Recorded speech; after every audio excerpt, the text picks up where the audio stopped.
Hi, this is Brandon Spillane from thirstgym.com. Today we're talking about an exercise called the dip machine. This is a fantastic way to build up strength to performing dips.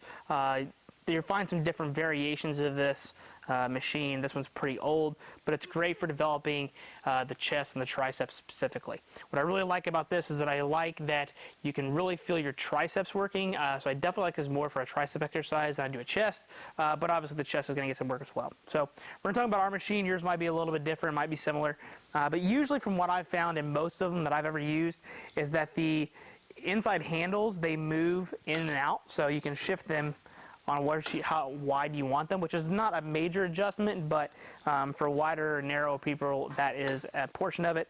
The seat obviously moves up and down, and then ours is pin selected so that we can pick, whatever weight it is that we want. So it's very, very convenient. I personally prefer the inside option of it. I think it feels better on my triceps that way. When it comes to using the machine, usually recommend starting standing and then sitting down into it. Some will have a foot plate that you can push to give you a little bit of wiggle room to get into position. And then I personally like my hands a little bit further away than close. By close, we get our shoulders coming really, really far forward, and that can be really hard on the shoulders. The dips are already hard on the shoulders for the most part, so if you have any kind of shoulder issues, you might steer away from this, or I would recommend having your hands more towards the ends. I really like the dip machines that have the flat ends here that basically help with tricep activation. That's very nice. So that's basically what I do with ours. I just don't have that luxury of that little end. So I take my hands here, we're going to put them on the ends, we're going to make sure we keep our elbows in by our sides, so kind of squeeze your lats, keep it so your elbows are in. We don't want to be out like this. Okay, that's also going to be really hard on your shoulders. So elbows stay in.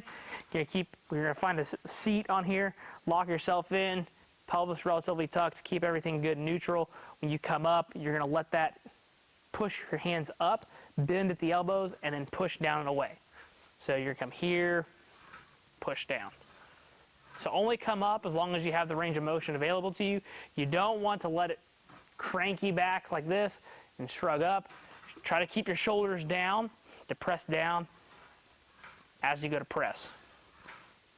Your shoulders are obviously going to come up just a little bit, but like I said, you don't want to shrug up as you go to press down. Keep them down here and then push. So, being as a machine, this is not overly complicated. Those are probably the main coaching cues that you want to focus on with this exercise. When it comes to programming, I think 3 to 5 sets of honestly probably 10 to 20 repetitions. What you'll find if you're relatively strong body weight wise, this can be a pain to try to get in position. So I know for me, I like to try to set it on 170, 180. I only weigh 145 to 150. So trying to wiggle myself down into position and then hold myself into position can be a real pain in the butt. So I really like this for like my personal use. I like it for higher repetitions as kind of like a finisher. However, if I have strength athletes that are struggling to do dips, or their strength to body weight ratio isn't quite there, this is a great way to build up their tricep strength and get them there so that they can bench press more weight or whatever it is their goals are, bigger arms, etc. So that is the dip machine. Super easy piece of equipment to use. If you have any questions, please feel free to leave in the comment section. Thanks. Have a great day.